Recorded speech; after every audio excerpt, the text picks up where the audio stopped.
So President Trump is, without question, engaged in severe corruption, and it's just now getting exposed. Politico reports the following.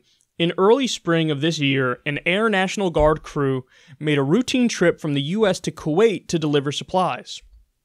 What wasn't routine was where the crew stopped along the way. President Donald Trump's Turnberry Resort, about 50 miles outside of Glasgow, Scotland. Since April, the House Oversight Committee has been investigating why the crew on the C-17 military transport plane made the unusual stay, both en route to the Middle East and on the way back, at the luxury waterside resort, according to several people familiar with the incident. But they have yet to receive any answers from the Pentagon. The inquiry is part of a broader, previously unreported probe into U.S. military expenditures at and around the Trump property in Scotland, according to a letter the panel sent to the Pentagon in June. The military has spent $11 million on fuel at the Prestwick Airport, the closest airport to Trump Turnberry, since October 2017. Fuel that would be cheaper if purchased at a U.S. military base. The letter also cites a Guardian report that the airport provided cut-rate rooms and free rounds of golf at Turnberry for U.S. military members. Taken together, the incidents raise the possibility that the military has helped keep Trump's Turnberry Resort afloat. The property lost $4.5 million in 2017, but revenue went up $3 million in 2018. The same thing just happened with Pence.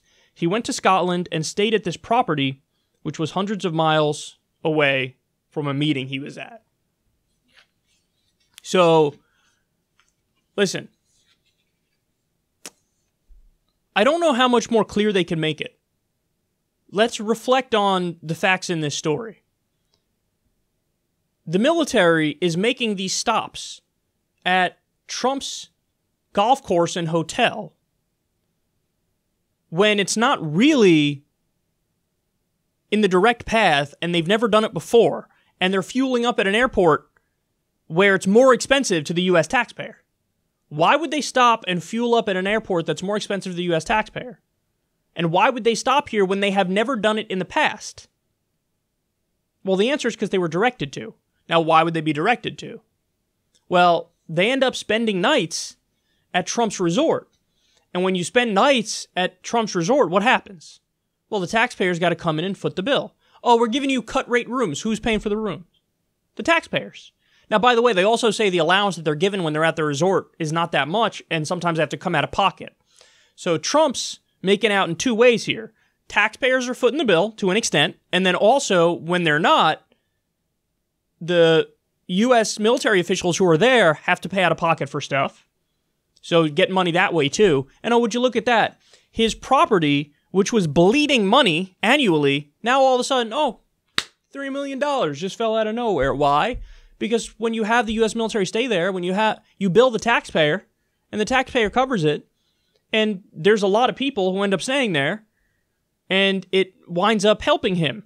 Now, just for the record here, because we've covered previous stories about this, this is not like a one-time thing that Trump does. No, he has repeatedly and routinely made it so that his properties are involved with his official stays, other U.S. government moves, because he knows that he can bill the taxpayer and he can make money off of it. He knows what he's doing. He knows exactly what he's doing. By the way, he also floated, there was a big meeting that was going to happen. Oh, cool, when you got to stay at my property when you come here. Okay. Now, if you think, well, whatever, Kyle, it is what it is. He's a businessman. He's the president. This is par for the course. No. Jimmy Carter was forced to sell a peanut farm that he had when he became president of the United States. Why? Because the concern is, hey, man, sorry, you're president. You're a public servant. We can't have you profiting from the office. Now, was he? No. But the argument was, this is a violation of the Emoluments Clause because he could conceivably profit from the office. So what's to stop a Saudi prince from swooping in and saying, I'm going to buy your entire peanut farm and I'm going to give you millions of dollars for it, and then Jimmy Carter gets millions of dollars and then he does favors for the Saudi government. Theoretically, nothing would be stopping foreign countries from funneling money through President Carter's peanut farm, which he privately owned. So even theoretically that being the case, they said, you got to sell the farm, bro. You got to do it. Now here's Trump, a businessman with, interests all around the world. And you have foreign governments funneling money to him through those properties. And you're going to tell me that's not a violation of the Emoluments Clause? Guys, we have direct lines. In the case of Trump's hotel in Washington, D.C., did you know Saudi Arabia overpaid for their stays there? And they also routinely do this thing where they have U.S. service members go to Washington, D.C., and they overpay for their rooms and keep the service members there at Trump's hotel. And then would you look at that? They got away with killing Jamal Khashoggi, and Donald Trump didn't do anything, didn't even do a slap on the wrist, didn't even publicly come out against them, and also gave them a multi-billion-dollar weapons deal as they're doing a genocide in Yemen, where women and children are being killed, and there's a cholera outbreak, and the country's starving because they're blocking one of the ports there. There's a blockade. So connect the dots, guys. It's not that hard. You got Saudi Arabia and other interests funneling Trump money through his properties, and then he's doing favors for them. The entire time he acts like, there's nothing to see here, bro. Right, I'm sure Donald Trump just, ideologically is massively aligned with Saudi Arabia. No, he used to say that they're responsible for 9/11. Now he's president, he's giving them everything they want, and they also happen to be funneling money to him through his businesses. Now we have it in this instance. To be fair, in this instance, it's not a foreign government. In this instance, it's the U.S. taxpayer that he's robbing, because he's basically making the military stay at his properties and then billing the taxpayer and then propping up his resort that way. Don't tell me that, are you so naive that you think, no, it's just they ended up staying at this place which they never stayed at before and spending more for fuel because they like golf? What other reason could there be? And of course, today he's on Twitter, classic Trump, deny. He goes, he's like, I have nothing to do with this. I don't know. I don't know what you're talking about. It's one of those things. It's like, dude, what other reason could there be? What other reason could there be for this? Seriously. It's just so obnoxious. And it's so corrupt. And he's hosing U.S. taxpayers. He's taking money from foreign governments and doing their bidding. And nothing's happening. Now, to be fair, there are like a few emoluments cases going through the court system, but one of them was already dismissed. There are others, but one of them was dismissed. And it's like, this is insane. This is what happens when you have conservative partisan capture of the courts, too.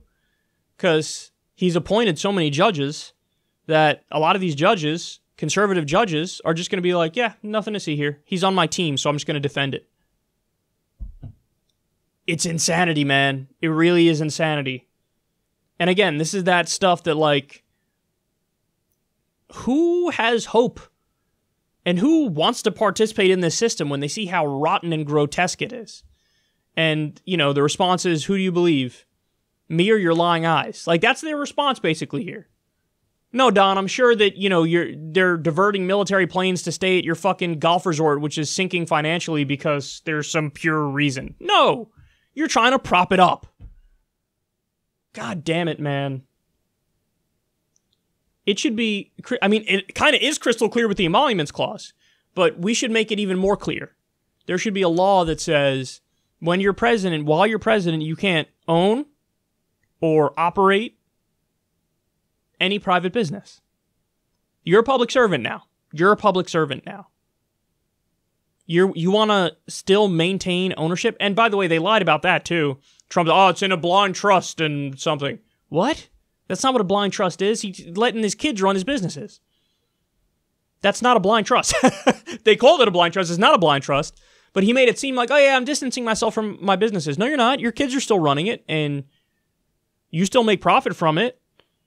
It's all this utter bullshit, this nonsense, this weaselly garbage. And this is also why, I was always skeptical when you hear conservatives say the talking point of like, the government should be run like a business. Well, now you have a businessman in control of the government, and would you look at that? It's corruption galore.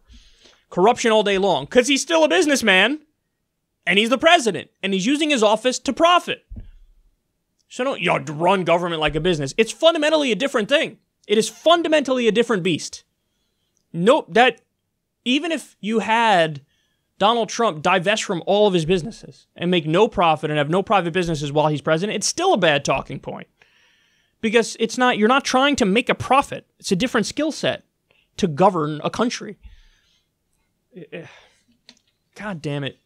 He's just profiting from being president and robbing the taxpayer blind, and also profiting because other foreign governments are paying him and he's doing their bidding. Basically as corrupt as it gets. And I told you guys early on, one of the things about Donald Trump that he would never state publicly, but it was crystal clear, is that he actually wishes in his heart of hearts he was Hillary Clinton. Why? Because the establishment loves Hillary Clinton. And all Donald Trump wanted was the approval of that establishment. The rich elites who pat him on the head and say, good job, Donnie. Hillary Clinton had the approval of the establishment, still has the approval of the establishment. All Donald Trump wanted was the acceptance of that cocktail crowd. And now, in a horrible twist of irony, we have Donald Trump as president acting more Hillary Clinton-ish than Hillary Clinton. They had their Clinton Foundation, massively corrupt. Anybody who says otherwise is full of shit. You know, we've gone through the specifics of why the Clinton Foundation was corrupt on this show. There are incredible details on that. But this is an instance of Donald Trump out-Hillarying Hillary, profiting from all of his private businesses in a variety of different ways as he's president. Serving the country my ass cheeks. He's doing the opposite.